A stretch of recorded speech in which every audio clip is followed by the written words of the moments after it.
que filiei, eu que trouxe para o partido, e assim, é desgosto de filha ter visto isso aí, lembrando do verso do Djavan. Mas o nosso estatuto, e nós somos um partido democrático, o nosso estatuto ele prevê essa situação. Ele é assim: tirado uma deliberação pelo órgão máximo do partido, que é a sua convenção nacional, todos os seus quadros representativos no parlamento são obrigados a cumprir essa determinação sob pena das punições previstas no nosso estatuto. Este assunto, previdência, para nós é muito grave. Nós somos do partido do Getúlio Vargas, que criou o sistema de previdência pública no Brasil, de João Goulart, de Brizola, enfim. Para nós é uma questão de princípio programático muito central. E aí nós tiramos essa deliberação por praticamente unanimidade na Convenção Nacional que fizemos, e agora estão chovendo representações de diversas hierarquias do partido pedindo providências contra esses companheiros. Como é que funciona? Quarta-feira que vem, a Executiva Nacional, sob a presidência do presidente Carlos Lupe, se reúne, examina as representações e aceita ou não aceita as representações, eu adianto que serão aceitas, e vai notificar cada um dos deputados para que eles tenham um prazo de defesa. Cada um deles terá um prazo para se defender. A partir daí, né, a comissão de ética é onde acontece essa defesa e nomeiam-se relatores, cada um deles vai dar um parecer e a comissão de ética vota um parecer final. Esse parecer final pode indicar a expulsão, que é a última, é a punição capital, mas pode fazer suspensão de atividade e status partidário, pode ser advertência por escrito, advertência oral, enfim, tem várias punições. E uma vez representada, a comissão de ética recomenda, o Diretório Nacional se reúne e delibera a punição eventual. Isso deve demorar uns 2 meses, uns 60 dias. O senhor tem feito a punição? Eu estou com a cabeça muito sofrida ainda do que aconteceu e não acho que isso tenha sido um pecadilho, nem um erro que seja desculpável. Mas eu não quero tomar essa decisão, nem quero pôr o peso da generosidade com que os companheiros me ouvem, não é, em cima de uma questão que mexe com gente também, companheiro. Você imagina, o Pompeu de Matos, que é membro do Diretório Nacional e colega dos caras que está sentado com eles todo dia ali e tal, é duro. Não, nós vamos olhar isso daí. Mas eu não acho que isso seja um pecadilho desculpável, não. Acho que tem que haver punição. Marcos Meneghetti, do Novo Comércio, eu queria que o senhor comentasse os vazamentos do site Intercept em relação às conversas de Sérgio Moro e os procuradores da Lava Jato. O que o senhor acha que vai acontecer e quais as consequências disso? Bom, isso aí documenta aquilo que eu, por exemplo, já achava que estava acontecendo. O Sérgio Moro nunca foi um magistrado. O Sérgio Moro é um politiqueiro, não é? Com um comportamento acanalhado e que pôs a sua ambição pessoal de poder acima de qualquer juramento da lei processual, do estatuto, do Código de Ética da magistratura. E isso, quem está ali falando, é um professor de direito, um advogado. Eu sou professor de direito e advogado. E as regras são muito claras. Em qualquer país do mundo civilizado, não interessa se o Lula é culpado ou não é culpado. No meu caso, tudo que o Lula não é inocente. Você tem um brasileiro que sabe que o Lula não tem nada de inocente, que realmente chafurdou na corrupção aí com seus colegas, isso eu não tenho a menor dúvida. Porém, até o pior bandido, que não é o caso do Lula, tem direito a um julgamento severo, dentro da lei, das regras, etc, etc. E o Sérgio Moro, o que é que fez? Para quem não gosta do Lula, plantou nulidades. Então, veja, em nenhum país sério do mundo, um juiz condena um político e no dia seguinte vai ser ministro do político que foi beneficiado pela ausência do outro político que ele condenou do processo eleitoral. Isto é uma vergonha que só numa república de quinta categoria, que o Brasil nunca foi, se justifica ou se explica. Isso é insanável. Agora, diz a lei claramente que é suspeito o juiz que aconselhar uma parte. É evidente que o Sérgio Moro não estava aconselhando, estava liderando o Ministério Público para perseguir aquilo que ele imaginava ser, vamos aceitar para argumentar, que ele achava que isso era o justo. Mas ele não tem esse direito à luz da lei. E ele, mais do que ninguém, ele sabe. Então, se ele aconselha a parte, ele cai no caso do Código de Processo Penal de suspeição. E se a suspeição dele for declarada, como eu acredito que será, todos os atos que ele presidiu naquele feito são nulos, desde a origem. Portanto, quem não gosta do Lula, fique sabendo que o seu Sérgio Moro foi quem plantou a impunidade aí. E eu só chamo a atenção do amigo, que é muito jovem, quando você chegar lá na redação, dê uma olhadinha no Google e procure pela Operação Satyagraha. Depois procure pela Operação Castelo de Areia. São essas maluquices que de ciclo em ciclo acontecem num país cansado de impunidade, enojado da corrupção. O nosso país fica predisposto a descobrir heróis de curtíssimo prazo, normalmente eleitos por uma mídia completamente superficial. Não estou falando de vocês, estou falando de Globo, não sei o que e tal, né? Absolutamente descuidado, porque ela pode se dizer no dia seguinte, não faz mal nenhum para ela. Mas o país está destruindo a confiança da população no sistema democrático. Porque o sistema democrático ele funciona como? Com regras. Regras de convivência em que a última palavra quem dá é o juiz. Por quê? Porque se supõe que o juiz vai atuar imparcialmente, de forma equilibrada, isento das paixões, dos antagonismos mundanos da nossa entrechoque comunitário. E ele faz o oposto. Então, se o Tribunal Regional de Porto Alegre, aqui sediado em Porto Alegre, manteve a sentença, não importa. Porque o ato aqui não é anulável, é nulo, desde a origem. E aí vai sair igual saíram o Daniel Dantas. E aí o mais grave é que não é o Lula sendo grave. O mais grave é o Gedel Vieira Lima, 51 milhões de reais apanhado em mala dentro do apartamento de Salvador. O mais grave, tão grave quanto, é o Eduardo Cunha, presidente da Câmara, que milhões de reais. O mais grave é o Palocci, réu confesso de roubar 100 milhões de reais do povo brasileiro como ministro do Lula. Isso são 120 pessoas apenas. Então veja a tragédia que é um juiz não se comportar. Aí o camarada recebeu uma promessa de um cargo no Supremo Tribunal Federal antes da eleição. Meu irmão, o suborno está definido e o peculato estão definidos no código. Qual é a diferença entre um cargo de ministro do Supremo e um saco de dinheiro? Como recompensa por uma conduta ilícita? É uma pergunta simples.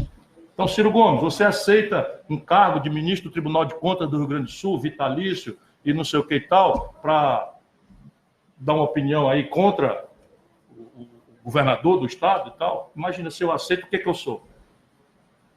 Um corrupto, um canalha. Infelizmente.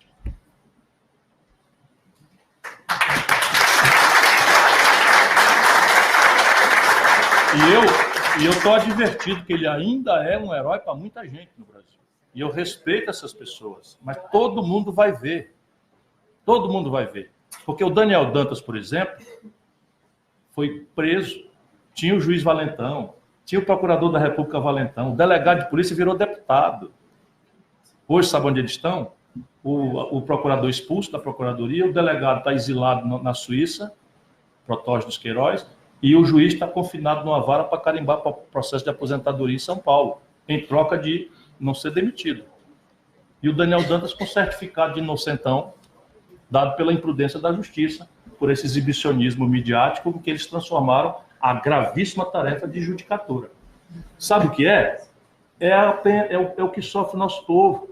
Vá atrás do que é que o povo acha, né? Dos planos de saúde, a classe média. Pode ir para a justiça, ninguém consegue ganhar uma contra os planos de saúde. Por quê? Porque o poder econômico devastador pega juízes parciais. É a mesma coisa. Vá atrás do nosso povo reclamar das telecoms aí, as companhias telefônicas, fazem, abusam, fazem o diabo, bota o nome da pessoa no SPC, injustamente, corta a linha. Vai todo mundo para a justiça e não dá em nada. Por quê? Porque estão aí também. Então, a deformação do judiciário é um problema que a gente pode achar bom quando é útil para a nossa zanga, mas é uma deformação mortal no curto e médio prazo para qualquer um. Na sua avaliação como... O Observatório Trabalhista mesmo, nada, né? Na sua avaliação como político, honestamente, assim, a corrupção no Brasil está sendo combatida? Ela está, mas não é de agora, não. Honestamente. Não é de agora, não. Honestamente, ela está sendo combatida. Só quem é iludido é que não acha que as coisas estão melhorando. Estão melhorando muito nesse aspecto. Aí, como assim, cara pálido? É que antes era tudo feito pior e do mesmo jeito, acobertado pela ditadura. E um jornalista como você, se fizesse uma frase no seu jornal amanhã, ia ser chamado por um órgão da coisa, ia ser torturado, espoderado, podia sumir, morrer e tal. Então, evidentemente que a corrupção é grave, gravíssima no Brasil, ela descredibiliza o sistema, Os jovens brasileiros não querem mais participar da política porque acham que é um pardieiro de pilantras, isso é uma tragédia. Né? Quando participam dessa forma fragmentária, acreditando que movimento A, B, C pode substituir partidos políticos como estrutura de participação representativa, e a corrupção é um câncer. Agora, o combate à corrupção não pode ser espetaculoso. Você imagina, a Justiça Federal inteira só tem um juiz? Pensa junto comigo, meu irmão. Espera um pouquinho. A Justiça Federal inteira, no país inteiro, só tem um juiz que combate a corrupção? Papo furado, rapaz. A Veja está preocupada com corrupção? A Globo está preocupada com corrupção? Me conte outra. Me conte a da mula sem cabeça que eu acredito mais. Os bancos, você imagina que 43 bilhões de reais é o que eu já li, circulou na Operação Lava Jato. 43 bilhões de reais. Vocês acham que não tem um banco envolvido nisso? 43 bilhões de reais, será que foi tudo nas malas do Gedel? Aquilo, só para você ver, aquele monte de mala era 51 milhões. 43 bilhões de reais não circula fisicamente. Foi em banco. Não tem um banco na Lava Jato. Cadê o Valentão Sérgio Moro? Não achou um banco? Não tem um tucano, porra? Todo mundo sabe quem é o Aécio, como é que aconteceu em São Paulo, quem é o Serra, quem é o Paulo Preto e tal. Não tem um tucano preso pelo Sérgio Moro.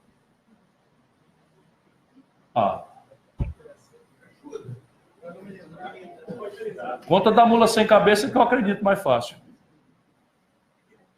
Próximo. Jornalista, acabou? Então vamos agora para o Observatório Trabalhista. Ou não, fica à vontade. Obrigado. Obrigado por terem vindo, viu? Vamos fazer perguntas objetivas. Obrigado por terem vindo. Boa tarde. Boa tarde. Parabéns pela apresentação, eu acho que é muito bom de poder ter dados para discutir, né? Infelizmente não teve tanta oportunidade na campanha, e a nossa campanha está mais pronta os pitches para já discutir, né? Quando a gente compara com os Estados Unidos, o nível de qualidade é bem maior. Eu queria trazer aqui um tema sobre saneamento básico, que tenta reduzir, no congresso que eu participei durante uma semana, com uma comunidade de 10 mil pessoas que pensam sobre isso em um minuto. A falta de saneamento básico, ela vai muito além da saúde. Ela impacta a economia, que a DOS deixa de ser produtivo, ela tem questão de valorização do mercado imobiliário e também o turismo, porque afeta a vulnerabilidade, mau cheiro, enfim. Em 2019, no Brasil, cerca de 20 milhões de brasileiros sem acesso a tratamento de esgoto. 3 mil lixões. No contexto, para universalizar o saneamento, até 2033 precisaria de 500 bilhões de reais investidos, se o governo tem investido menos de 11, quando precisaria de 25. O que fazer e como fazer? E também discutir a questão de PPP, que é o que tem trazido muito, né? Precisa de ter recursos nessa área. O governo atual fez um estudo que a maioria da arrecadação do setor vem de 18 cidades por estado, em média, e está pensando em investir nesse. Como ficam os outros municípios que dependem do subsídio cruzado? E também deixar uma provocação para quando chegar na presidência, lembrar de Porto Alegre, que a gente tem aqui 80% de capacidade instalada para tratar esgoto, trata 60%, 1,5 milhão, são 600 mil pessoas sem esgoto, sem tratamento de esgoto e vai direto para o Guaíba, e é uma das zonas que tem capitais que tem o seu manancial para captação de água para consumo humano, ali no pé está aí todo o esgoto. Então, o que fazer para essa área de saneamento básico? Como velho professor, eu digo sempre que toda pergunta inteligente, na verdade, já traz em si a semente da resposta. Então, o problema brasileiro, do ponto de vista de saneamento básico, é de financiamento. E a ilusão da vez é de que nós vamos ser salvos dessa contradição pelo capital privado. Os lugares que fizeram isso estão revertendo, tipo a Alemanha, tipo alguns lugares dos Estados Unidos, como a Califórnia, estão revertendo por quê? Porque em quadros de brutal concentração de renda, a população não tem como remunerar a tarifa compatível com a taxa interna de retorno do seu ponto de vista negocial. Compreende? Eu fiz, por exemplo, Fortaleza, tinha 13% dos domicílios. Eu acho que a gente tem que ter a ideia, o exemplo e a militância. Então, não é gabolice, não. É porque qual é a adianta? Todo mundo fala que prioridade, né? Estou falando assim, eu peguei com 13% e deixei com 67% dos domicílios. Porém, lá nós tomamos a deliberação clara de subsídio cruzado. Como? A Companhia de Água e Esgoto do Ceará, chama CAGES, ela permanece estatal e ela dá muito lucro, administrada em bases profissionais, pública, estatal, e ela ganha dinheiro em 9 municípios do Ceará, inclusive a capital, e perde dinheiro em 120. O que é que nós fazemos? Subsídio cruzado. Inclusive em Fortaleza, sob o ponto de vista de região mais nobre e mais rica, a taxa é diferente. Temos, inclusive, faixa de isenção para as favelas. Ainda assim, por exemplo, eu fiz o saneamento básico da cidade de Juazeiro do Norte, que tem ali 300 mil habitantes, é a segunda cidade do Ceará, uma população flutuante que vai visitar, fazer a romaria do Padre Cícero, monstruosa, e você, se for hoje lá, vai dizer, o Ciro Gomes mentiu para mim, em Porto Alegre. Por quê? Porque parte importante da cidade, você vê a lama circulando, a água servida circulando na calha das ruas. Por quê? Porque a população de lá não quer fazer a ligação para não pagar a taxa. Então está lá a rede, está lá a usina, a unidade de tratamento, que é uma lagoa de sedimentação, que é ótima para a insolação cearense, aqui é um bom sistema de tratamento, e não tem. Portanto, essa solução mágica de privatizar é só ver o seguinte, a Rocinha é do outro lado da rua dos condomínios mais caros de São Conrado, no Rio de Janeiro. Eles agora estão pressionando o governo do Rio para privatizar. Ora, o Vibrião da Cólera desce da Rocinha e passa por baixo da rua ali, ou por cima, não interessa, e está no outro lado, junto com o condomínio mais rico, onde mora o Boni, onde mora Lilibete Monteiro. Fernando Henrique mora lá? Não, Fernando Henrique mora em São Paulo. E passa um tempo no apartamento dele em Paris. Então, veja, o que acontece? Se você privatiza, a tendência é você não dar mais manutenção às áreas que não pagam, que são inadimplentes ou que não têm tarifa justa. Portanto, é muito grave o marco regulatório. A segunda parte é que você tem hoje, internacional e local, 1000 alternativas de financiamento que não são estritamente tesouro.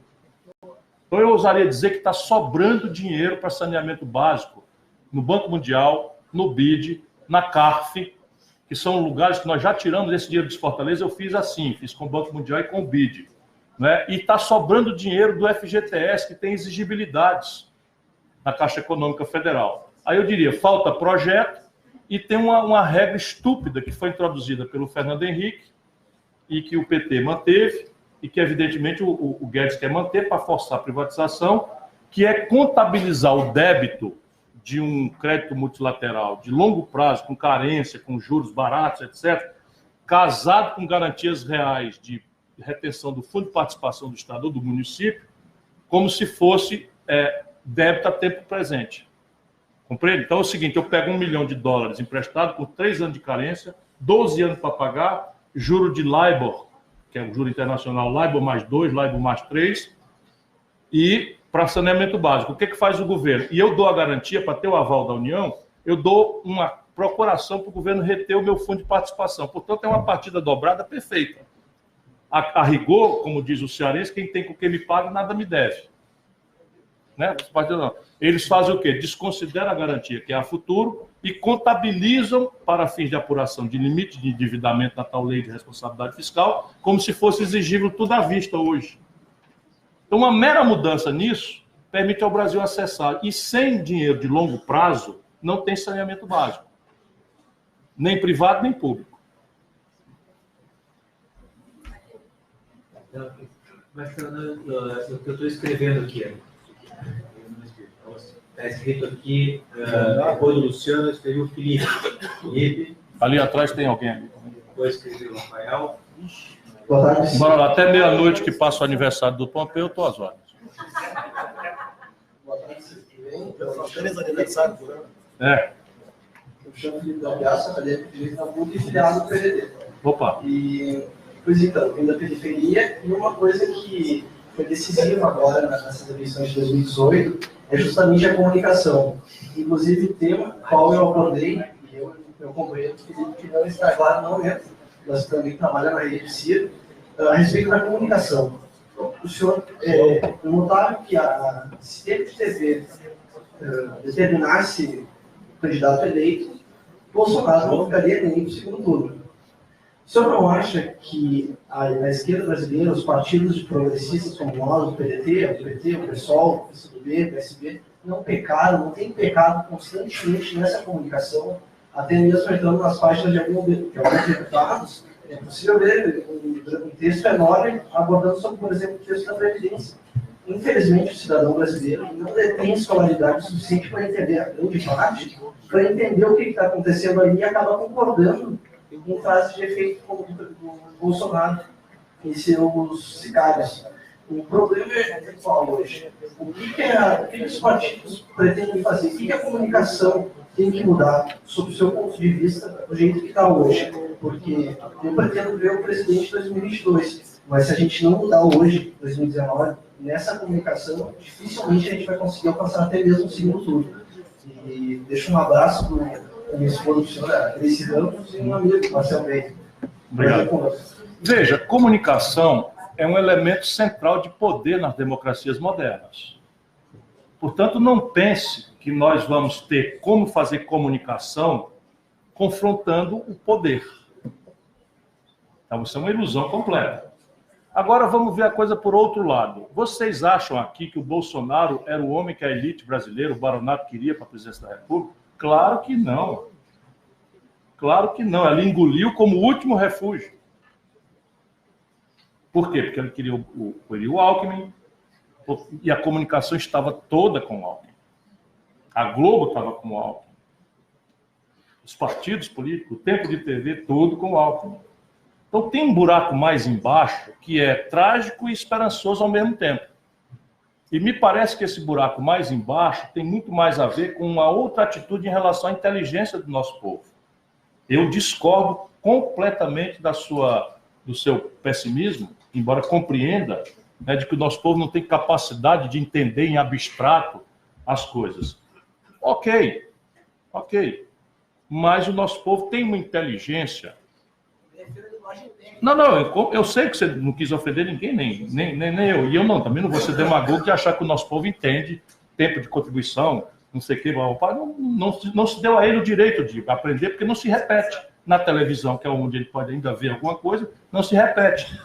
Pegaram os comunicadores populares para repetir como se fosse a opinião pessoal deles, que a Previdência é muito boa, que se não fosse ele ia acabar o Brasil, que os empregos vão chover e tal. Portanto, nosso povo aqui não é culpado, é vítima. Porém, o que eu acho que o buraco mais embaixo, trágico e esperançoso, é de que falta ao Brasil progressista a ideia. Comunicação é uma outra etapa. Mas comunicar o quê? Essa é a questão, na minha mente. Por quê? Porque os adjetivos superficiais, epidérmicos do pensamento progressista foram todos desmoralizados pelas práticas do período petista. Então, é o seguinte, você imaginar um partido de esquerda chafurdar na corrupção, sabe, no imaginário progressista tem um compromisso moral tão grave, tão superior moralmente às outras forças, que é como o pecado do pecador e o pecado do pregador. Sabe, o pecado do pecador, todo mundo perdoa. É da nossa tradição cristã. Vai lá, se confessa, o padre manda debulhar ali um texto e tal, e acabou-se. Né? Mas o pecado do pregador, o cara que estava todo dia chamando os outros de ladrão, de corrupto, só eles eram sérios e não sei o que e tal, que foi a moral do PT. Aí, de repente, não dá para esconder. E faz o quê? Depois que é pilhado, não faz autocrítica. Não faz autocrítica, não reconhece nada. Então, assim, o Palocci, quem é o Palocci? É um periférico? Não, o Palocci foi o homem a quem o Lula entregou o comando da economia brasileira e a Dilma entregou o comando do governo. Ele é réu confesso. Ele é réu confesso. E os caras não fazem autocrítica, chamam o Palocci de traidor e fazem uma simulação de expulsão do Palocci e tal. Quem nomeou o Michel Temer para a linha de sucessão foram os votos extraordinários que o Michel Temer tinha em São Paulo. O Michel Temer era o Fona. O Fona, sabe o que era no Ceará? O último lugar. São Paulo tem 76 deputados, ele se elegeu com o último menos votado. Entra lá por quê? O Romero Jucá é um inocente? O Renan Calheiros, com que eles andaram agora, nestas eleições agora.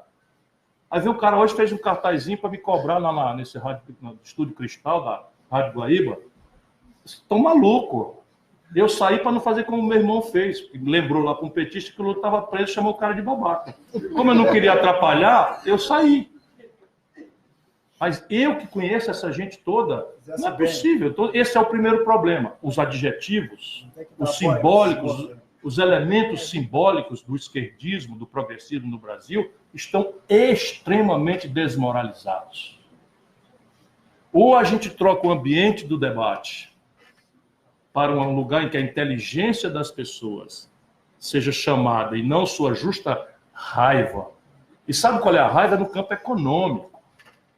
Como eu tentei mostrar para vocês, a taxa de câmbio diz da proporção da capacidade de consumo do povo.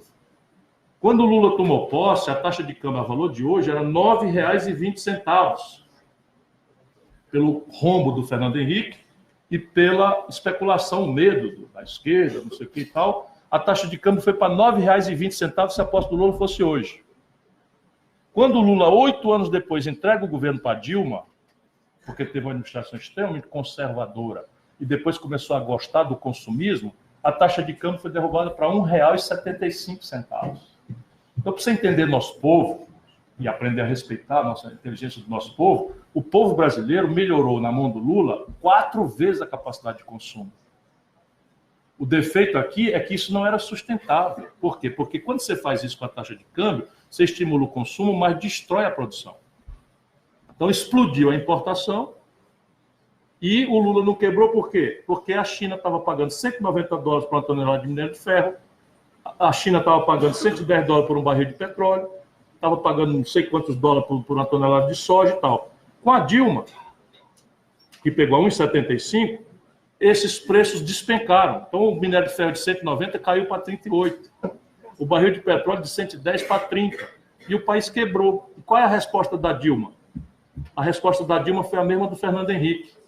Mais ortodoxia, chama o Levi, chama o Meirelles, chama não sei quem para comandar a economia e faz essa aberração que nós vimos. Quebra o Brasil. E na prática, sabe o quê? A taxa de câmbio sai de 1,75 para 4. Então o camarada ganha 4 vezes de consumo em 8 anos e, de repente, a mesma turma tira metade do consumo que ele tinha em 6 meses. Isso vira ódio. São milhões de pequenos empreendedores que ascenderam e, ao invés de você dizer politizar o assunto, não, tem todo mundo que endeusar o Lula.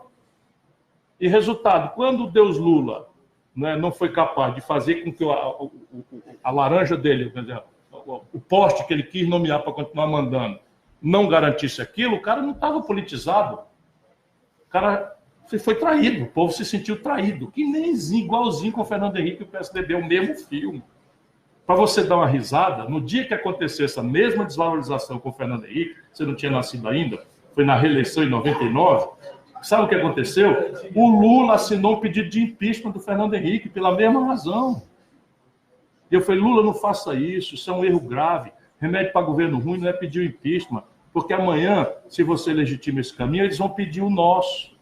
Só que eles têm a ferramenta do poder real e nós não temos.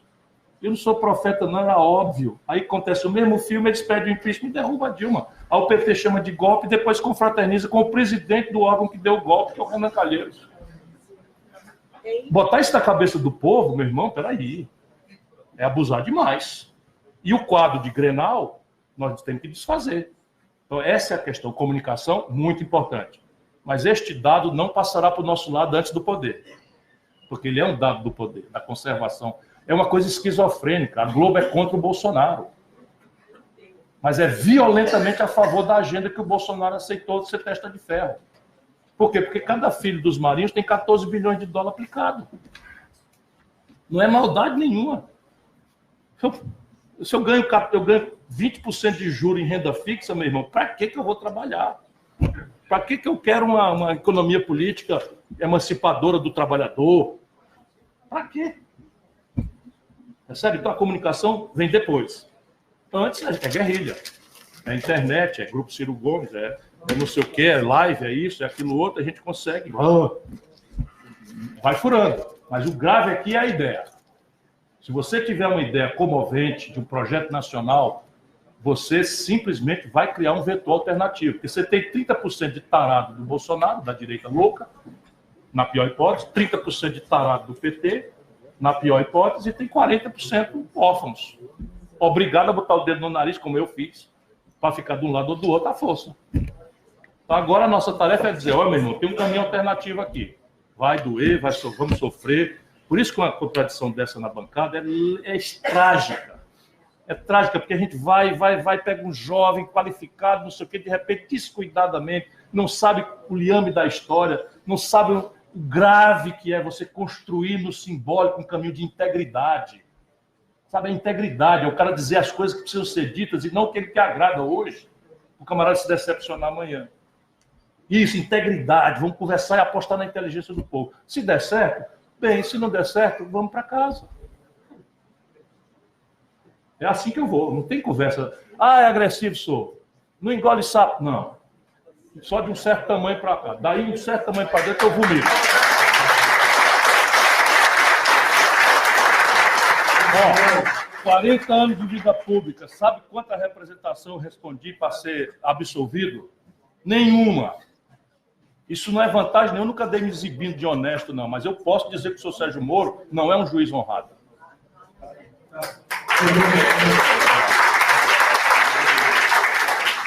Boa noite, Silvio. Boa noite a todos. Onde tu tá? Ali. O que é isso aqui, Zé? Eu sou aluno ali da agronomia da UFRGS. Gostaria de fazer uma pergunta referente à questão ali do crescimento das exportações dos itens primários, do decréscimo de exportações, não sei se é exportações dos manufaturados, de fazer uma relação com o acordo da União. Bolsonaro e Paulo Guedes, né, desde o início da pré-campanha, falaram que era contrário ao Brasil se comportar como bloco economicamente, refutando a ideia do Mercosul. E do nada, vem essa notícia de que eles fizeram um acordo na reunião G20, se eu não estou enganado, com o pessoal da Europa.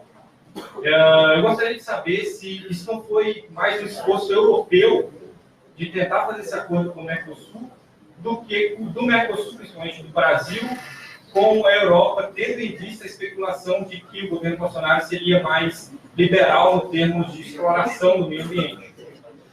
Eu gostaria de saber também, já venho falando em algumas outras palestras que eu acompanho, essa questão do gap, da diferença entre os manufaturados e das exportações primárias, o quão vai piorar, além do que já está piorando com esse acordo, teria como da Isabel explanada também de que poderia ter acontecido nesse encontro do G20, que fez com que do nada um governo refutasse a ideia de bloco econômico a apresentar como um dos grandes feitos do governo em 6 meses. Tendo em vista que dentro da própria agropecuária, que seria uma bandeira mais definitiva, há nichos que estão sendo prejudicados, como é o caso da indústria viticultora aqui do viticultura e vinícola aqui do Rio Grande do Sul. Muito obrigado. Obrigado pela qualidade da sua questão. O acordo não foi feito na reunião do G20, foi durante, mas foi em outro lugar. Foi acho que na Bélgica. E estavam lá o ministro da Agricultura e o ministro das Relações Exteriores. O Bolsonaro recebeu a notícia, mas eles tinham mandatado. Deixa eu explicar rapidamente por que fazia tanto tempo que se arrastava esse entendimento. Nós temos 2 razões claras. A primeira é a brutalíssima assimetria entre as condições de empreender na Europa e as condições de empreender no Brasil. Vou chamar a atenção de 3. Juro, sofisticação tecnológica e escala. Então, a Europa tende a se apresentar no campo dos manufaturados, com escala grande, suponho preços relativos mais baixos, tende a se apresentar como o segundo maior centro de dinamismo tecnológico do mundo, ainda é a Europa, não é a China, é a Alemanha, a Itália, o norte da Itália, a Inglaterra, enfim, ainda são, né, o segundo ponto depois dos Estados Unidos, e o financiamento, que está há 10 anos a zero. Financiamento, a taxa de juros primária do governo europeu está próxima de zero, desde a crise de 2008, estão tentando ativar a economia americana e tal, e europeia. Então, essa é a primeira grande razão da gente, né, tentar consertar as coisas do Brasil para fazer um acordo equipotente nas condições de produzir, empreender e competir. A segunda razão deriva de uma contradição agora, inversa. É que os brasileiros, porque subsidiamos o crédito rural, portanto, temos um crédito competitivo em padrão global, porque temos sofisticação tecnológica de ponta em matéria agropastoril, Nós estamos fazendo inseminação artificial de alta linhagem na pecuária, nós temos uma estrutura de controle fitossanitário potencial em pequenos animais, frango, porco, ovelha, ponta no mundo, fruticultura, nós somos ponta no mundo, e essas alta linhagem de grãos, ponta no mundo, e temos mega escala. Portanto, é o inverso. Aí eles, europeus, especialmente a França, que tem um subsídio por uma vaca na França, é mais do que a França gasta por cabeça em creche. Porque a França tem uma concepção de que o padrão cultural, a identidade cultural deles, como o Japão, como, enfim, e os Estados Unidos, né? Não pode abrir mão da capacidade de produzir seus queijos, seus vinhos, e não sei o que e tal, porque aquilo é menos dinheiro e mais identidade cultural mesmo. Então, a França leva uma surra do Brasil em matéria do pastoril. E ela resiste. O que é que faz o Bolsonaro agora? Manda apressar e abrir. Para comemorar na hora. E o que é que faz o Bolsonaro em linha com o Macri? Então, o que é que a Europa viu? A Europa viu que o Brasil e a Argentina, os dois principais protagonistas do Mercosul, estão fragilizados e com dois entreguistas à sua direção. Dois entreguistas mesmo. A Argentina liquidou a sua indústria. E o Bolsonaro mandou liquidar a indústria brasileira também, porque o Guedes não acredita nisso. Eles me esculhambam achando que eu estou sendo estúpido quando eu digo que então o produto eletroeletrônico europeu vai chegar mais barato no Brasil. Ele diz, você quer que o povo brasileiro pague mais caro? Não, eu quero que o povo brasileiro pague. Por quê? Porque se nós desaprendemos a produzir tudo que tem valor agregado, nós vamos tirar dólar da onde para pagar? E porque nenhum país do mundo se desenvolve sem uma economia industrial. O único que tem ali uma veleidade parecida com a nossa é a Austrália, por peculiaridades intransplantáveis. Intransplantáveis. A primeira delas, o tamanho da população. Então, não é o caso do Brasil, que temos a perder. Nós já fomos 30% do PIB industrial, hoje caiu para 10%. Então, por que apressou? Porque simplesmente o Bolsonaro mandou entregar. É isso aí. E os agricultores franceses cravaram, e os suecos, etc., cravaram, e os holandeses cravaram o princípio da precaução. Então, o que é o princípio da precaução? É um seguro. Se o Brasil começar a ameaçar, derrubar a condição deles de produzir isto, aquilo, outro, eles acionam o princípio da precaução e restringem o comércio. Ficam com a liberdade de transitar para a indústria e restringe a importação agropastoril a pretexto nobilíssimo, diga-se a bem da verdade, porque nós estamos construindo, porque veja bem, quem são os industriais do agrotóxico banido na Europa, que estão licenciando esses agrotóxicos no Brasil? Quase todos os europeus, é a Bayer, é a Pfizer, não sei o que, todos deles lá. Ou seja, e o Bolsonaro autoriza o agrotóxico e assina um acordo dizendo que o europeu está autorizado a restringir nossa importação se usar o agrotóxico que ele autorizou. Não, e aproveitando que os babaca líderes do agronegócio no Brasil, presidente da FASUL, presta atenção no serviço, rapaz, ficam batendo palma. O Bolsonaro autorizou, no que entrou, autorizou o fim do antidumping que o Brasil mantinha contra o leite europeu. Sabe quem se ferrou? 300 mil pequenos produtores do interior do Rio Grande do Sul. Lá no Ceará não temos isso, não. Olha aqui. Não, mas foi na entrada. Na entrada, a explicação qual é? Qual é a explicação? Tem desabastecimento? Aí, em momentos de desabastecimento, você tem que importar. Não tem. Tem alta de preço abusiva? Não tem. Qual é a explicação? Só tem uma, suborno. Suborno. Aí existe excesso de gás de leite em pó na Europa, subsidiado dramaticamente, e de repente tira o antidumping. E quebra 300 mil pequenos produtores que votaram tudo no Bolsonaro. Por raiva do PT, porque fica apoiando essas babaquices do Stedley e não sei o que e tal, pronto. Aí vão achar que com a arma vão resolver o problema, tudo quebrado, não sabe que um fuzil custa 15 mil reais. E que o bandido tem o efeito surpresa. E que na hora que liberar, também a turma do Stedley vai poder ter arma. Olha o que Brasil essa gente está construindo. Que é isso? Eu estou com vários inscritos, né? Não sei se o tempo do Ciro será possível para responder a todas as perguntas, então eu vou pedir novamente que as perguntas sejam bem reduzidas. Eu também quero fazer uma pergunta, na verdade, uma provocação, também entrar aqui na fila. Mas eu queria dizer, eu iniciei aqui a minha fala na abertura, falando um pouco do desemprego e esse desemprego prolongado. É um termo muito usado recentemente, a histerésia do desemprego, que significa prolongamento do desemprego e as suas consequências que ela tem, desloca o empregador, o empregado do setor formal, isso tira a qualidade. E também na teoria está escrito que isso também é um instrumento, né, que o governo pode usar, porque tira status do trabalhador, enfraquece sindicatos, e isso permite com mais facilidade, né, o governo fazer aquilo que está na teoria liberal, né, o aumento da produtividade, né, o enfraquecimento e sem a rigidez do salário. Tá?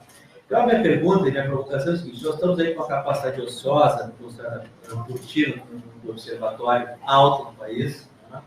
Nós temos aí uma inflação controlada, aparentemente controlada, taxas de juros altas e um grande desemprego.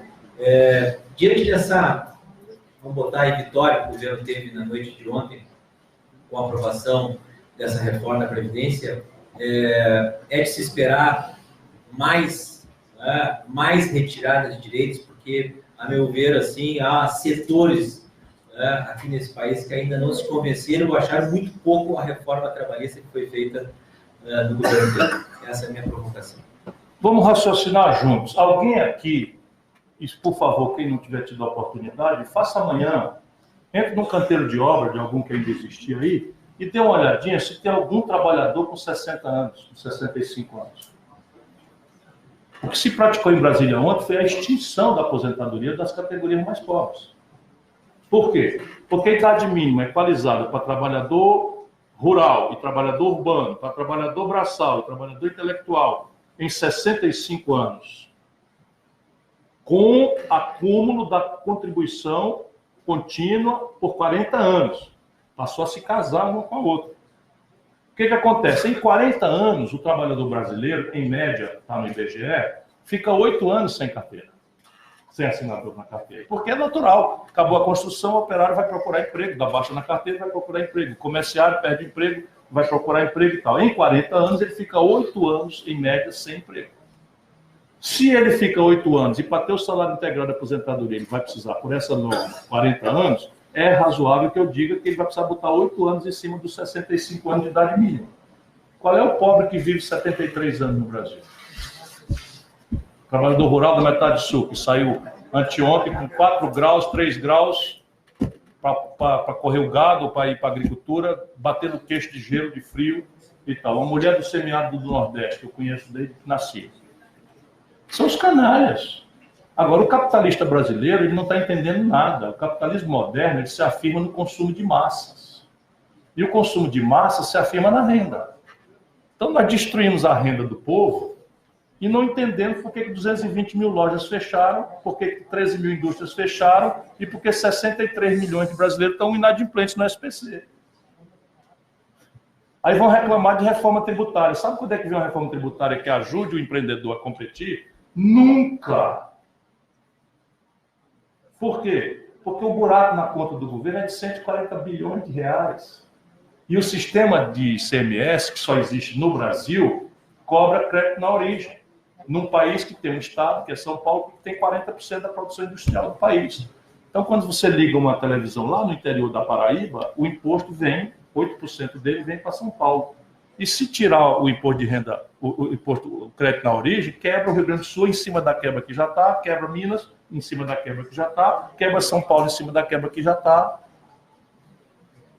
Então, assim, ficam me mentindo, enganando. Você pode até fazer uma racionalização, pegar PIS, COFINS, contribuição social sobre o lucro líquido, IPI, juntar tudo num grande imposto sobre o valor agregado federal, mas isso simplifica a administração tributária, mas não muda nada do ponto de vista de alocação, de dispensar a competitividade do empresário, está tudo mentira. E o empresariado brasileiro batendo palma. Agora, eu não quero ninguém pensando aqui que não tem saída. A questão fiscal brasileira tem a saída assim, ó. O que não tem a Argentina, o que não tem o Chile, o que não tem a Colômbia. O Brasil tem 10 portas de saída. Qual é a questão no Brasil? É a que o senhor você quer servir. Então, veja, 386 bilhões anuais de renúncia fiscal.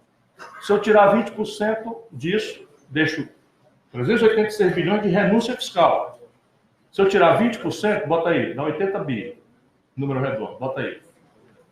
Em linha com as melhores práticas internacionais que só o Brasil e a Estônia no mundo não cobram. Botar um tributo progressivo sobre lucros e dividendos empresariais, com alíquota moderada e progressiva, dá mais 70 bi. Bota aí. 87, 15. Acabou o déficit. Que é de 130 a 140. Acabou o déficit. E a dificuldade alocacional aqui é que eu não deprimo a renda do povo. Vou só em cima do baronato, que simplesmente pega essa dinheirama toda e bota em título público e hospeda no estrangeiro. Então, a que senhor você quer servir? Não vem com papo furado que o Brasil está quebrado. Quebrado está a mentalidade dos que nos governam. Esse é o problema. E depois de 14 anos de governo dito de esquerda, depois de 14 anos de governo dito de esquerda, o Brasil tem a pior estrutura tributária, sob o ponto de vista de regressividade, do mundo. Então, o problema, mas solução tem 10 saídas. Aí tem mais. Se você criar uma CPMF acima de transações acima de R$ 4.000, vinculado ao galope da dívida, você já tem mais 80 bilhões. Você tem 10 mil saídas pegando. E eu preciso dizer a vocês, o Brasil chegou no limite do paroxismo. Hoje, 5 pessoas, 5, o dedo da mão, acumulam a fortuna de 100 milhões de brasileiros. E veja, eu não sou um moralista, pissolista, que sou contra lucro, nem contra nada. Eu acho que o capitalismo tem um papel muito relevante. Não, o PSOL é gente boa, mas o PSOL é o petista raiz. É o petista raiz do tempo que bastava bajular as corporações, esculhambar a corrupção, que o mundo ia se transformar num paraíso. Agora estou forçando a mão, estou conversando com eles, são um lado bom da coisa, para a gente entrar numa dinâmica. Fica na de vocês, eu fico na minha, mas vamos defender coisa prática. Vamos botar o número aí, vamos dizer que senhor nós queremos servir para ver se o povo se organiza. Porque eles sabem muito bem que essas propostas são contra eles e vão trabalhar e estão organizados. Acabaram de nos impor uma derrota humilhante. O pensamento progressista brasileiro, a partir de ontem, tem que botar a mão na cabeça e fazer um exercício de humildade. Humildade. Nós ontem não foi uma derrota, foi uma derrota cachapante. A gente achando que tem a virtude moral de defender os pobres, que amanheceram hoje, não fizeram nada, não quebrou-se uma vitrine no país, ninguém arrasou uma faixa, nada, não aconteceu nada. Então a nossa distância está meio grave. A gente precisa pensar um pouco. Pedro, boa noite, Ciro. Prazer por mim poder te ouvir pela primeira vez pessoalmente. A minha pergunta não é tão técnica. Meu nome é Pedro, sou professor de História e eu me aproximei do PDT, me filiei ao PDT por conta do histórico de defesa da educação pública, que eu conheço, o episódio da CIP. Mas, em determinadas circunstâncias, assim, como, por exemplo, ano passado, quando o nosso candidato ao governo desrespeitou o partido e apoiou a candidatura do MDB no segundo turno, e agora, nesse momento, assim, que a gente teve esses deputados que não cumpriram também, eu fico ficar explicando. Então, assim, eu gostaria de saber qual é o limite entre respeitar a diferença de opiniões dentro do partido, democracia dentro do partido, e também não perder a nossa raiz trabalhista de defesa da educação pública. Então, qual é esse limite? Né? E como que o PDT pode se aproximar mais dos sindicatos, das bases e também do movimento estudantil? Porque, pelo menos aqui no Rio Grande do Sul, tem muitas efeitos no movimento estudantil, porque quando eu, na universidade, falo que eu sou do PDT, me chamam de direita. E não conhecem a história do PDT. Mas, assim, o que a gente pode fazer na prática para assim, fazer com que as pessoas saibam o histórico do PDT? E é isso aí, tá? Então, veja, o que eu estou repetindo para todos os jovens é ideia, exemplo e militância. E a pergunta sua, qual é o limite? A minha tentação é dizer, sei não sei. E aqui no Rio Grande do Sul é muito grave, porque o PDT é um partido central na história do Rio Grande do Sul. O camarada dizer que o PDT é de direita é um desonesto, um petista maluco. Né? Agora, o partido tem dificuldades de organicidade ideológica graves. E isso não é um mérito só do PDT. Você imagina qual é o nível de complexidade, da perplexidade ideológica dentro do PT. Sabe o que aconteceu ontem? Só para informar para vocês que a nossa grande imprensa não viu. O PT inteirinho votou contra. Não escapou um voto. Agora, pega os votos do Nordeste onde os governadores do PT têm comando. Só o Ceará não deu maioria para a reforma da Previdência. Na Bahia foi 25 a... Me dá isso, Zé. 25 a 13, onde o governador reina. O governador do PT deu mais voto para a reforma da Previdência do que o ACM Neto. Então, é um momento de... Isso aí, nós estamos vivendo no Brasil um tempo em que a vaca não está conhecendo o bezerro. Agora foi buscar a metáfora do Brizola, né? Então, é preciso que a gente tenha clareza da necessidade de fazermos um esforço, né, para homogeneizar, para qualificar, para politizar a nossa militância, mas isso tem que ser conduzido por nós. Né, porque o PT não tem mais moral para botar o dedo e chamar ninguém de direita, não. Pagaram os maiores juros da história da humanidade. Nomearam o Levi. O Meirelles é secretário do Dória. Foi ministro do Temer e ministro do Lula. O Romero Jucá foi líder do governo Fernando Henrique, líder do governo Lula, líder do governo Dilma e líder do governo Temer. A rigor, só o Bolsonaro não nomeou o Romero Jucá, mas nomeou o Fernando Bezerra Coelho do MDB. Então é um tempo crítico, especialmente para os jovens, e nós só vamos sair disso com ideia, que o que coesiona é ideia. Exemplo, porque ideia da boca para fora é petismo. Ninguém mais acredita. Não estou falando com dor. Eu estava lá, ajudei. Parte, por exemplo, de eu não ter êxito eleitoral é que as pessoas me identificam com eles. Eu seria perfeitamente o antipetista sério, né, treinado, com uma vida de êxito e tal. Eu prefiro o Bolsonaro. Um maluco, despreparado completamente, nunca governou uma bodega das pequenas, porque era o antipetista mais claro, mais tosco, mais visível, mais compreensível na loucura dele. Agora, nós vamos cair nesse debate agora, dentro do PDT. Mas vamos lá. O camarada fica fora do segundo turno no Rio Grande do Sul. Aí tem uma disputa entre o PSDB e o PMDB. Não existe a opção vale morrer. Você vale morrer? Percebe? Aí faz o quê? Eu, por exemplo, hoje eu estava dando entrevista na Guaíba, chegou um petista, botou um cartaz e vai viajar para Paris. Ele acha que tem moral para dizer, vem me desafiar, aí só o jeito de eu dizer por quê.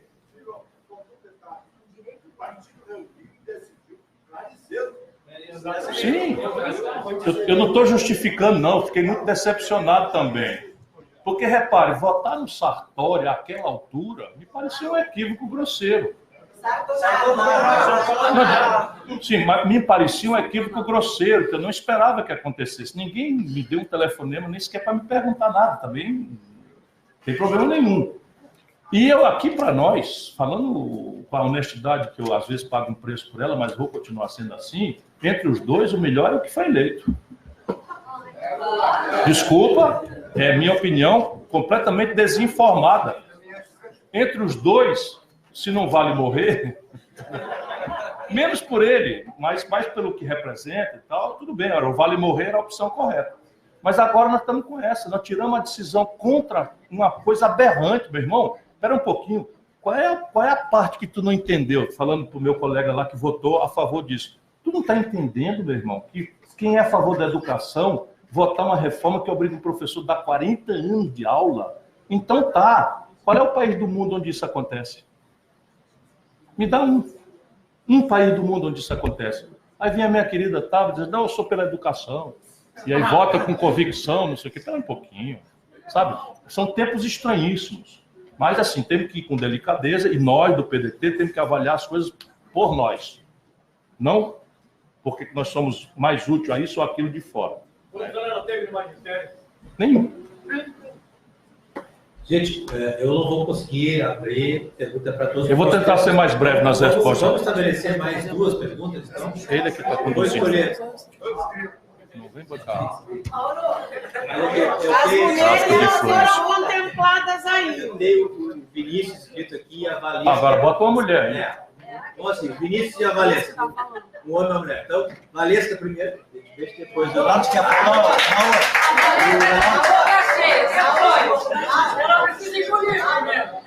Amor, eu não quero fazer pergunta. Não, para a casa toda. Tem só uma. Boa tarde a todos. Estou comendo. Faz mal. Não, obrigado. Daqui a pouco eu quero a minha. Desculpa. Então, eu primeiro quero dizer que eu estou muito feliz de estar aqui. Quando venho do Rio Grande do Sul, normalmente nos meus horários de aula, então eu não consigo estar presente como eu gostaria nas suas palestras, enfim. Quero perguntar para ti, na verdade, né, sobre a experiência lá do Ceará, quando tu eras governador. Eu acompanhei um pouco na época, porque me pareceu bastante importante os dados que trouxeste, né, em função do tipo de educação que era, tipo de ensino que era ministrado lá. E aí a gente via que era algo bastante amplo, assim, né? Não só a questão salarial dos professores, mas a questão educacional, as aulas de reforço, e o fundo especial de reforço que a gente chama de aula de reforço. E de dizer que eu dei uma olhada por cima do meu tempo de 15 períodos por dia, às vezes não permite que eu consiga fazer todas as coisas que eu tenho que fazer, porque a gente trabalha em casa também, né? Embora digam que a gente tem 2 férias no ano, né? Que a gente ganha bastante por isso, enfim. De dizer que eu dei uma olhada por cima no Observatório Trabalhista, mesmo sendo periodista, isso é uma vergonha, estou contando tudo aqui. Mas logo que eu olhei, eu me lembrei muito da tua experiência lá do Ceará, que eu acho bastante importante. E te dizer também que é muito didático. Obrigado. Eu sou professor. Mais, não sei, mas eu apresentei um professor que fala sobre economia e não deixei de entender nada. Né? Eu já aprendi mais contigo na economia do que na faculdade. Obrigado, professor. Veja, primeiro é justo que eu diga que a extraordinária proeza na educação do Ceará não é tarefa minha. Basicamente é um esforço que nós temos lá uma peculiaridade que está meio que se dissipando no Brasil, por isso que eu sou tão comovido com isso. Nós temos lá um valor que é coesão política. Então, isto virou uma política pública. Quando o Tasso Gereissati, que faz a primeira ruptura, assume, tem um conflito corporativo grave com os professores, com tudo isso aqui e tal, mas o Ceará só tinha matrícula para 62% das crianças. Então, ali, muito rapidamente, nós fomos para a questão da quantidade, matrícula para todo mundo.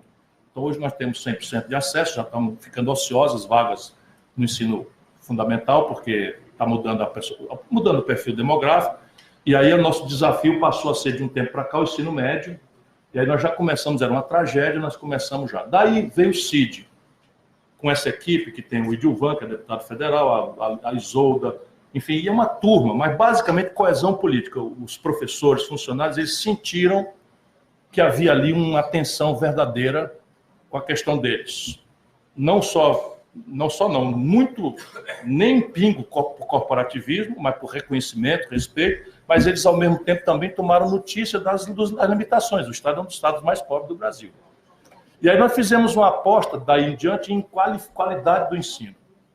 E só para ter a minha zanga, muitas vezes as pessoas não conhecem, é porque é um estado miserável, paupérrimo, sabe, do semiárido do Nordeste. Não, sabe, quando dá tudo certo, o nosso povo produz milho e feijão espiando para o céu se São Pedro vai mandar chuva. Quando dá tudo certo, quando tem 3 anos, você perde tudo. Tudo, perde tudo. E assim, e é ali que tem hoje 82 das 100 melhores escolas públicas do Brasil.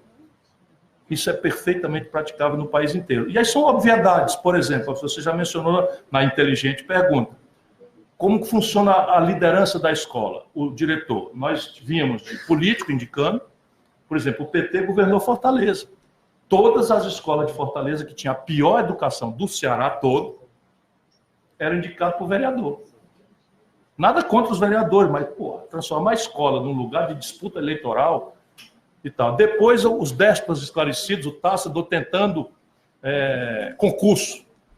Não é isso também. Nós agora fazemos uma seleção em que se avalia dote de liderança.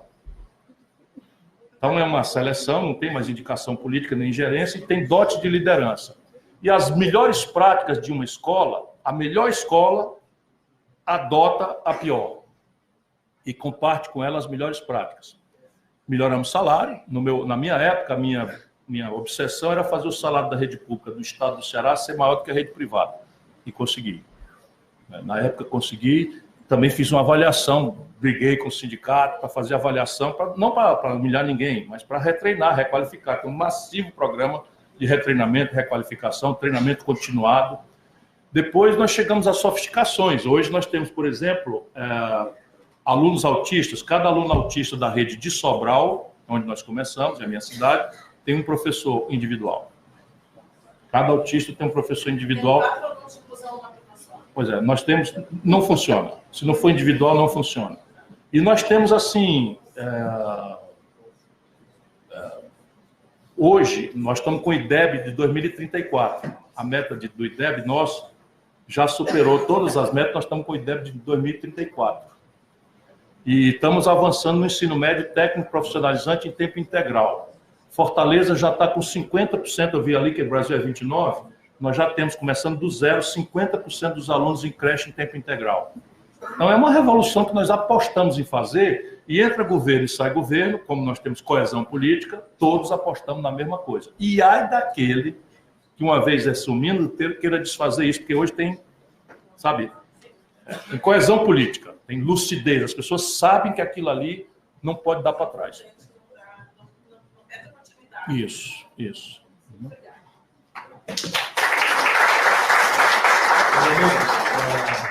Em tese, aqui é a última pergunta, em detrimento do horário já avançado. Então, Qual é a questão de horário que eu tenho? Vinícius.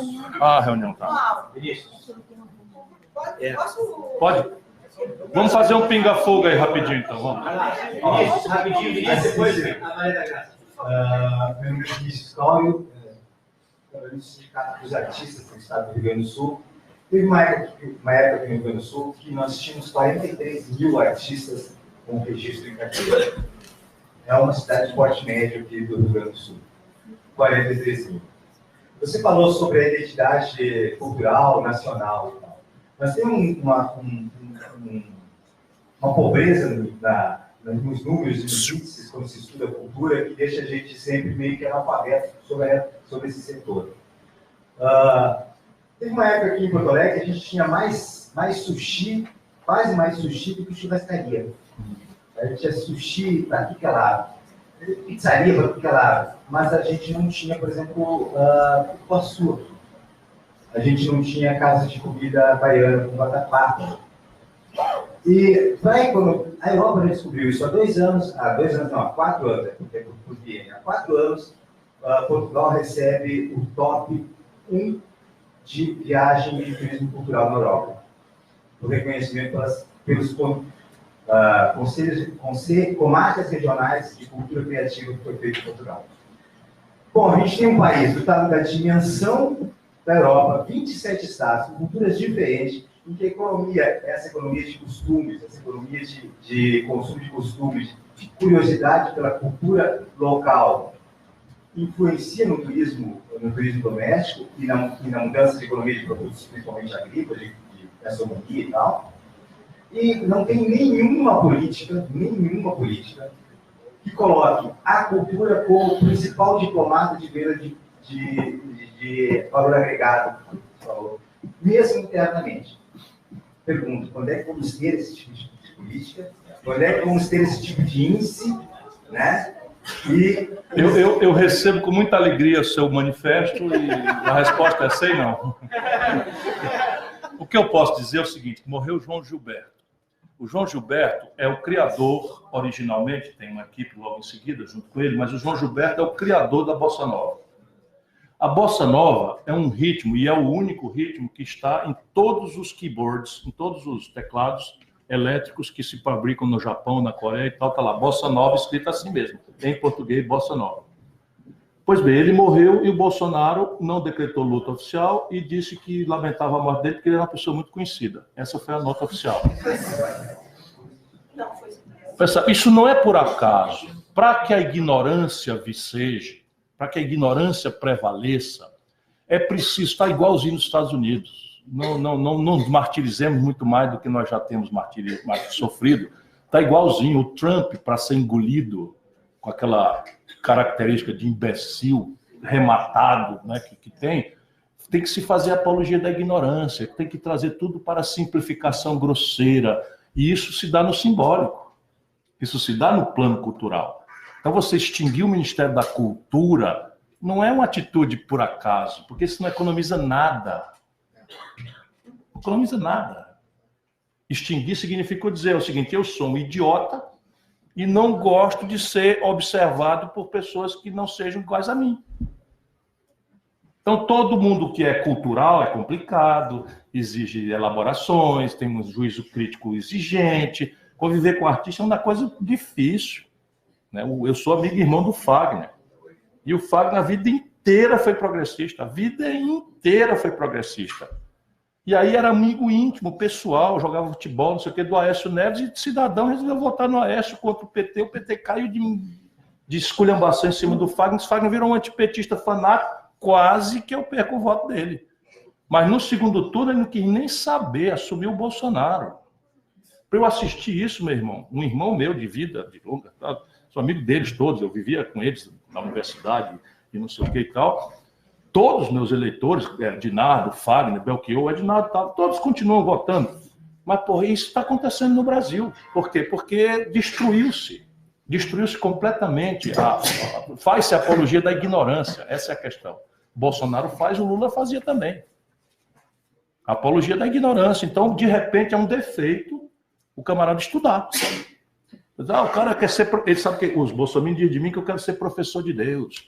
Ele chega nos cantos, parece que sabe tudo e tal. Ele não sabe que eu ralo para estudar. Vou apresentar o Observatório Trabalhista, eu passo horas trabalhando. Horas, viajo, vou atrás e não sei o que e tal. Me dedico, eu leio textos, eu venho no avião estudando, lendo. E isso virou defeito, eu tô quase com vergonha.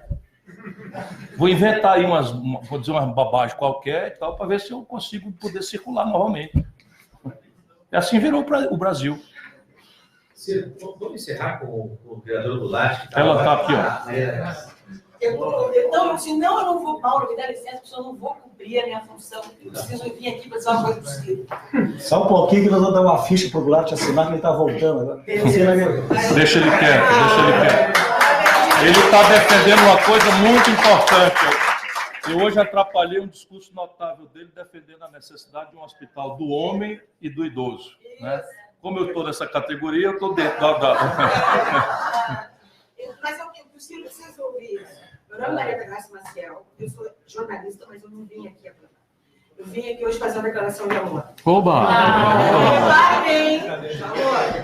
Essa aqui é a Bruna. Bruna. Ela tem 14 anos, ela é minha filha, e ela é absolutamente apaixonada por ti. Que fofa.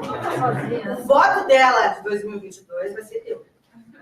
E ela tem no celular dela todos os memes da campanha. Ela participou ativamente. Como chama? Bruna. Bruna. E a Bruna tem um grupo de amigos que participou nas redes sociais, na campanha. Então, eu vim aqui para te dizer isso, para te prestar atenção nessa galera. Porque tem uma galera de 14, 15 anos, e ela presta atenção em tudo que você diz. É por eles que eu me bato. Ela assiste os vídeos, ela acompanha nas redes sociais, ela sabe tudo. E aí eu mando um WhatsApp para ela saber como é que tá na escola, ela manda um meme com a tua carinha. Era isso que eu queria. Olha, ontem, deixa eu... Ganhasse a noite! Não, ganhei mais do que a noite. Deixa eu fazer eternecido, deixa eu fazer aqui uma devolução da declaração de amor para você entender o extraordinário bem que me fez. Ontem era um dia para ser esquecido. Eu chamei minha assessoria e disse, olha, vamos cancelar a minha agenda. Eu vou para casa. Vou pensar um pouco. Não ia largar não, mas para casa.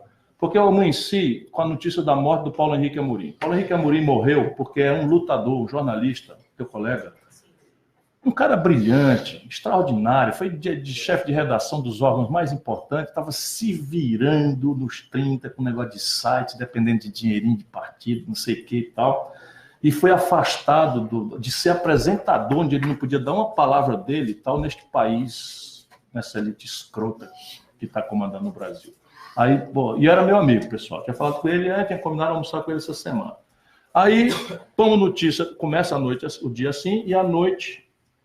379 representantes populares recém-eleitos, descuidadamente, fazem uma coisa como essa que fizeram com alguns companheiros meus, e o caso da Tabata me machucou especialmente, né? Porque, enfim. E assim, era um dia para eu, vou para casa, pensar um pouco, não estou devendo nada para ninguém, isso aqui tudo é iniciativa que eu quero fazer, enfim. me viram, tenho um filhinho de 3 anos e meio, que é a coisa mais linda, Bruno, o Gael. Eu preciso te mostrar ele. Vou mostrar a foto.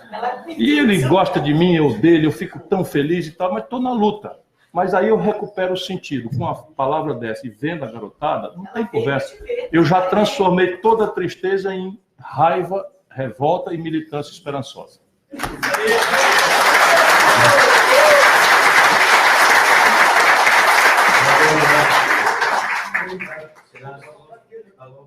Sim, tá. Muito obrigado por deixar falar, excelência. Bom, eu vou responder para o Bosco. Eu estou voltando para o PDT, mas se não for o PTB, né? Isso.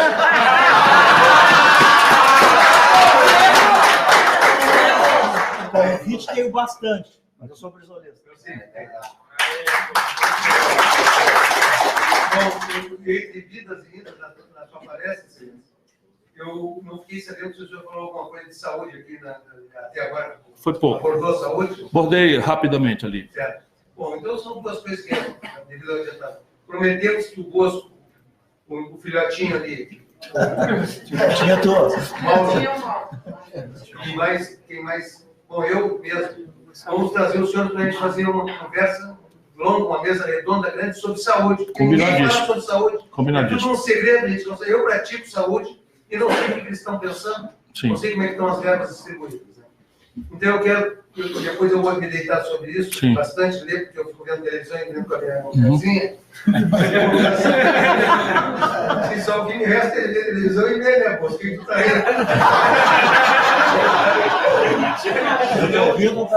Esses são os piores. Então eu gostaria que o senhor divulgasse por aí, que vai ser jornal aí que o senhor concordou, porque a gente tem o hospital fêmea totalmente para mulher, o hospital da criança totalmente para criança, o hospital do jovem, o hospital não sei o quê, e não tem nada para homem. Pela primeira vez nós vamos interceder, eu estou pedindo para fazer intervenção no Hospital Parque Belém e que lá seja o hospital para homem. Não só por causa da próstata que meda aqui, mas também porque os homens não têm onde morrer. As pessoas começam a ficar em estado terminal, eles começam a morrer nas enfermarias, do lado de fora, sentados nas cadeiras, sentados por aí. Vamos dizer, nós socorremos as mulheres. Eu operei 46 anos do câncer da mulher. 5 mil partos. Eu tenho que fazer alguma coisa pelos homens agora. Muito bem, parabéns. Deixa que eu lhe diga, pouca gente sabe, mas eu fui secretário de saúde. Havia ali um problema dramático, meu irmão fez 3 mega hospitais regionais, 32 UPAs e uma série de coisas, e não conseguia botar para funcionar por causa dessa esculhambação de Ministério Público, todo mundo ingerindo nas coisas e tal. Aí precisava de alguém para ir resolver o problema, ele pediu, eu fui secretário de saúde por 1 ano. Então eu tenho muita intimidade com o assunto, vamos conversar, com prazer. Vamos ter boa conversa. Vamos, sem dúvida. Um forte abraço para todos.